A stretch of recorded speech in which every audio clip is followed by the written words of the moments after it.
What if the reality we perceive is not the true reality? What if everything we know, feel, and experience is just an illusion, a mirage of the mind? This is not a new question. It has been contemplated by thinkers, philosophers, and scholars throughout history, each proposing their own interpretations of what reality truly is. In ancient times, the Hindu concept of Maya suggested that the world as we perceive it is but an illusion, a veil of ignorance that obscures our true nature. Similarly, Plato's allegory of the cave proposed that we are like prisoners chained in a cave, mistaking shadows on the wall for reality. Descartes, too, pondered the unreliability of our senses, hypothesizing that an evil demon might be deceiving us, creating a false reality. Some belief systems, such as Buddhism and Christian Gnosticism, propose that we can awaken from this illusion, while others, like Kant's philosophy, suggest that such an awakening is improbable, if not impossible. Fast forward to the 20th century, the 1999 movie The Matrix brought these ancient philosophical questions into the modern zeitgeist, presenting a world where humans live in a simulated reality, unaware of their true potential and exploited by their machine overlords. This narrative draws heavily from the work of science fiction author Philip K. Dick, who envisioned reality as a black iron prison from which a divine informational virus seeks to liberate humanity. While the idea of questioning reality might seem purely speculative, it has gained serious consideration in recent years. Konrad Zuse, a pioneer in computer science, proposed the concept of a computational universe in his 1969 book, Calculating Space. This idea laid the groundwork for digital physics, a field that posits the universe as fundamentally informational and computable. Physicist John Archibald Wheeler took this idea further, suggesting that at the heart of physics lies information.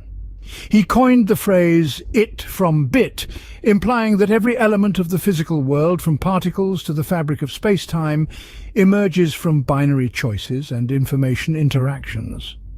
Swedish philosopher Nick Bostrom added to this discourse with his simulation hypothesis, arguing that we are likely living in a computer simulation created by a post-human civilization. His argument rests on the likelihood of advanced civilizations developing technology capable of creating indistinguishable simulations of reality. In his paper, Are You Living in a Computer Simulation?, Bostrom argues that at least one of the following propositions is true.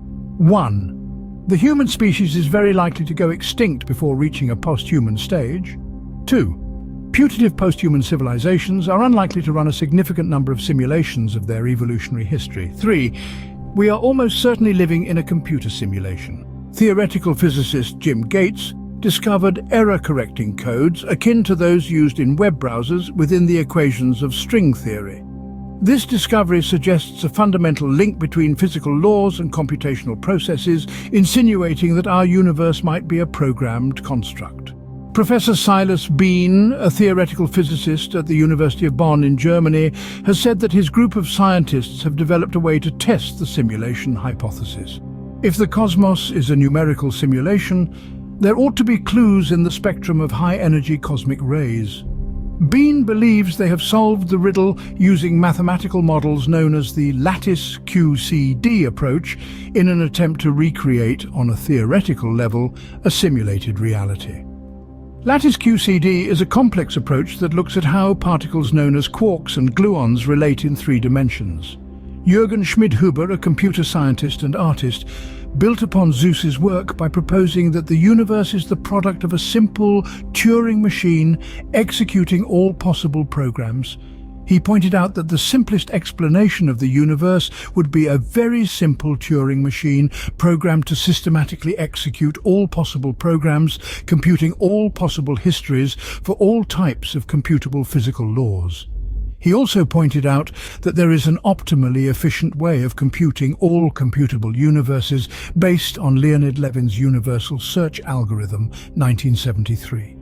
In 2000, he expanded this work by combining Ray Solomonoff's theory of inductive inference with the assumption that quickly computable universes are more likely than others. One of the more profound implications of his work, according to him, is the realization that if universes are indeed computable, then the one we are living in currently, and by extension we ourselves, must be the result of an optimal method of computation.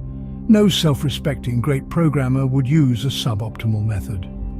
Consequently, we can go ahead and pat ourselves on our back for being significant in the grand scheme of things, since a cosmos that did not contain you or I would be the result of a much longer, slower and less efficient method of computation. As the Zen saying goes, the snow falls, each flake in its appropriate place. So, while the idea of a simulated reality may seem far-fetched, it does pose intriguing questions about the nature of existence and our place in the cosmos. Whether or not this hypothesis holds true, it challenges our understanding of reality and the limits of human perception. As Niels Bohr once noted, the dividing line between a theory's madness and its potential correctness is often a matter of perspective. He said, "We are all agreed that your theory is crazy. The question which divides us is whether it is crazy enough to have a chance of being correct. My own feeling is that it is not crazy enough."